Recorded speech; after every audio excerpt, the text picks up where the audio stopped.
Perkenalkan, nama saya Firdaus Bahujibua dari SD 076701 Balale. Hai, nama saya Pak Telasi dari SMP Negeri 2 Babulado. Pada hari ini kami menyelesaikan tugas demonstrasi kontekstual pada modul 2.3, di mana ini merupakan tugas coaching dalam supervisi akademik yang terdiri dari coach, coaching, dan pengamat. Selamat menyaksikan. Dadah. Siang Pak Fatelase. Iya, selamat siang Pak Firdaus. Oke, bagaimana kabarnya hari ini? Oh, sangat luar biasa, sehat walafiat Pak. Oke lah, puji Tuhan lah Pak Fatelase ya. Iya. Oke, saya sebagai supervisor atau pengamat. Baik Pak. Dan sebelum kita memulai proses coachingnya, di sini saya sebagai pengamat atau observer Oke. yang akan melihat proses coaching Bapak dengan si coaching nantinya. Iya Pak, baik Pak. Namun sebelum Bapak memulai percakapannya, ada beberapa hal yang ingin saya sampaikan terkait rubrik penilaian dalam observasi saya, Iya. yaitu prinsip seorang coach Iya. adalah kemitraan, proses kreatif, memaksimalkan potensi, dan yang kedua adalah prinsip juga memiliki kompetensi inti coaching, Iya. yaitu kehadiran, mendengarkan aktif dan mengajukan pertanyaan berbobot Iya. dengan menggunakan teknik rasa yang menerapkan alur tirta, yaitu tujuan, identifikasi, rencana aksi, dan tanggung jawab. Oke, baik Pak. Ya, bagaimana sudah difahami Iya. Pak Lase? Oke, baik. Saya sudah memahami apa yang sudah menjadi observer. Nanti saya akan melaksanakan apa yang sudah Bapak harapkan. Oke, kalau begitu. Oke, bagaimana saya mempunyai pertanyaan di sini Pak Lase? Oh, silakan Pak. Yaitu salah satunya, apa yang Pak Lase mengembangkan, kompetensi mana yang mau dikembangkan nantinya? Nanti yang lebih ada dua kompetensi yang akan saya kembangkan nanti. Pertama adalah mendengarkan aktif dan mengajukan beberapa pertanyaan yang berbobot. Itu aja, cuma dua Pak. Oh iya Pak Lase, oke, terima kasih. Dan yang pertanyaan kedua, apa yang ingin Pak Lase atau Pak Lase amati nantinya? Nanti saya mengamatinya bagaimana percakapan nanti kami itu bisa membuahkan hasil dan mencari solusinya sendiri tanpa saya mengatakan hal demikian. Itu nanti saya amati ya. Oke, terima kasih Pak Lase. Semoga berkelanjutan ya. Baik Bapak, saya sudah paham apa yang menjadi percakapannya. Baik Pak. Oke, terima kasih. Ya. Baik, selamat siang Bu Putri. Siang Pak. Bagaimana kabarnya?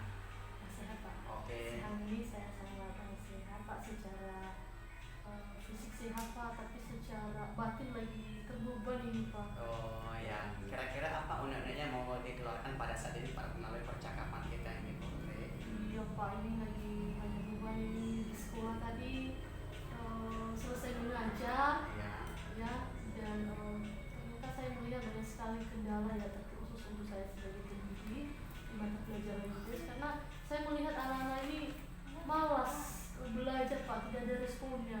Itu terlihat ketika saya memberikan pertanyaan gitu ya Pak ya, Ya Bu. tidak ada yang merespon gitu anak-anak. Jadi saya sedih kok seperti ini, padahal saya udah semangat mengajar, kok hasilnya seperti ini. Jadi itu menyedihkan. Ini menyedihkan ya. Seperti ada artinya siswa itu menjadi banyak permasalahan ketika tidak malas belajar ya. Iya, Pak. Kira-kira apa yang menjadi kendala daripada siswa itu menjadi malas belajar Bu? Ya, menurut apa yang saya lihat sih Pak, mungkin saya melihat juga dari saya kayaknya Pak, Oh, dari saya seorang ibu guru ya. karena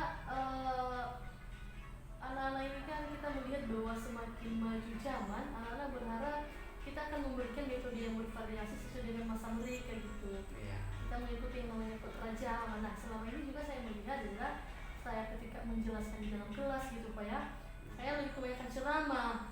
Selain itu memang saya memberikan ruang diskusi, tetapi saya tidak mengontrol aktif karena saya melihat bahwa itu hanya 25% mendampingi sebagai fasilitator anak-anak 75%. Nah mungkin itu juga salah satu kendalanya Pak ya kalau saya lihat selama ini. Iya. Dari beberapa kendala ataupun permasalahan yang sedang Ibu hadapi pada saat ini, kalau kita bisa kategori dari skala Bu ya, dari skala 1 sampai 10, kira-kira di mana letak yang kendala malas siswa ini? Kalau kita hitung 1 sampai 10 ya, kira-kira kendalanya udah sampai di nomor berapa? 5 kayaknya. 5 ya. Iya. Kendalanya. Udah skala 5. Ini masih skala 5. Iya Pak. Ya, baik ya. Itu sangat apa kali ya, memprihatinkan ya. Iya. Tentu dalam hal ini mungkin kira-kira bagaimana langkah-langkah Ibu nanti ke depan yang akan dilaksanakan ke depan Ibu terhadap kendala yang saat ini Ibu hadapi. Mungkin kira-kira ya langkah yang saya lakukan Pak salah satunya mengubah metode pembelajaran ya. Dari awal kan saya sampaikan bahwa saya kebanyakan metode ceramah ya. Selanjutnya ya memang saya buat diskusi, tapi anak-anak 75% saya 25% itu tidak saya manfaatkan. Nah, saya berpikir bagaimana saya kalau mencoba itu yang disesuaikan dengan kodrat zaman si anak dengan menggunakan digital. Atau mungkin saya membuat media pembelajaran yang berbasis digital, fokus, sistem games. Saya melihat kayaknya anak-anak kan suka digital ya Pak ya, apalagi sekarang ada TikTok gitu, YouTube, mereka kan sering memanfaatkan itu. Melihat ya. Baik Bu, sudah ini kira-kira apa yang Ibu laksanakan nanti setelah percakapan ini, setelah kita melaksanakan percakapan ini, kira-kira apa yang Ibu laksanakan nanti di kelas Ibu nanti selain daripada memberikan games, mungkin TikTok atau mungkin ada model lain lagi misalnya daripada itu? Iya, saya berpikir saya akan membuat model pembelajaran belajar di luar kelas kali ya Pak ya. Itu kayaknya seru sih karena sempat juga saya search di beberapa model-model pembelajaran sebelumnya. Terus salah satunya anak-anak seru belajar di luar kelas, dan itu juga saya melihat bahwa kayaknya salah satu kebosanan mereka mungkin karena belajar di dalam kelas ya, karena nggak pernah keluar. Jadi saya akan mau model pembelajaran yang baru Pak, contohnya belajar di luar kelas. Biar lebih natural ya. Artinya mereka langsung terjun melihat alam. Saya ambil contoh misalnya di pelajaran KIPS siapa? Kami belajar tentang alam gitu ya. Nah itu bisa saya tentang letak geografis, jadi saya bisa langsung menunjukkan kepada anak-anak seperti inilah letak geografis, seperti inilah alam kita di sekitar kita. Yang pertama, dan mungkin saya juga sesekali mengajak anak-anak di luar kelas tadi mengenal budaya ya. Mungkin seperti inilah budaya kita, seperti inilah keadaan kita, inilah bahasa kita. Jadi ini kayaknya merupakan pembelajaran yang menarik Pak. Baik ya Bu, itu sangat bagus sekali dan luar biasa.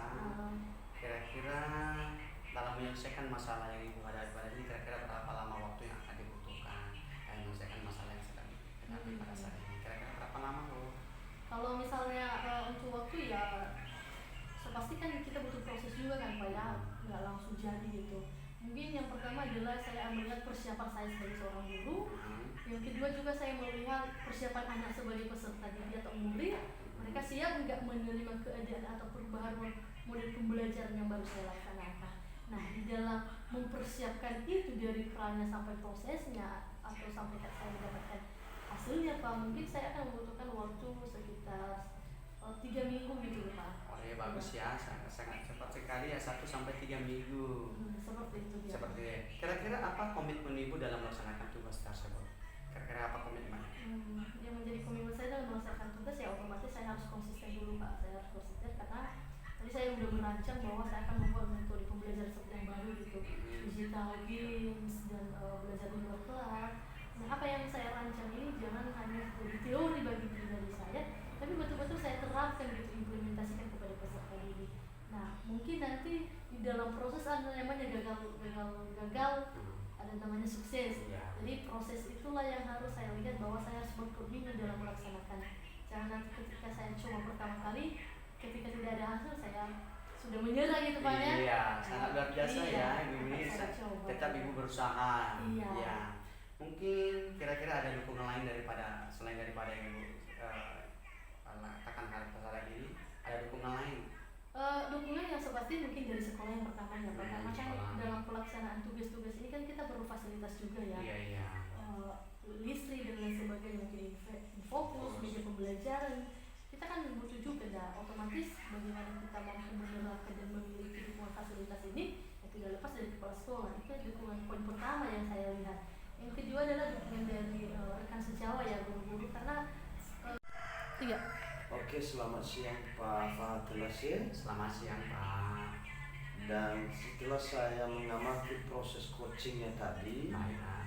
namun ada beberapa catatan. Dan sebelum saya melihat catatan tersebut, ada beberapa pertanyaan yang saya ajukan kepada Pak Fahatul Lasir. Baik, silakan Pak. Oke, yang pertama, apa yang sudah Bapak lakukan saat melakukan coaching? Tadi pada saat saya melakukan coaching itu saya menerapkan alur TERTA. Dalam hal ini TERTA ini tujuan, identifikasi, rencana aksi dan tanggung jawab, dan sudah saya menerapkannya dengan baik dan penuh dengan sesuai dengan prosedur yang sudah kita tentukan. Mantaplah. Yang kedua, pertanyaan yang kedua adalah kira-kira kompetensi apa yang Pak Fahatul Lasir kembangkan nantinya? Oke, kompetensi yang akan saya kembangkan nanti adalah mengenai mengajukan pertanyaan yang sangat berbobot supaya mendapatkan hasil yang maksimal dari pada si coach. Itu yang akan kita lakukan nanti ke depan. Oke lah, terima kasih Pak Lasir, dan semoga semangat selalu lah. Baik Pak,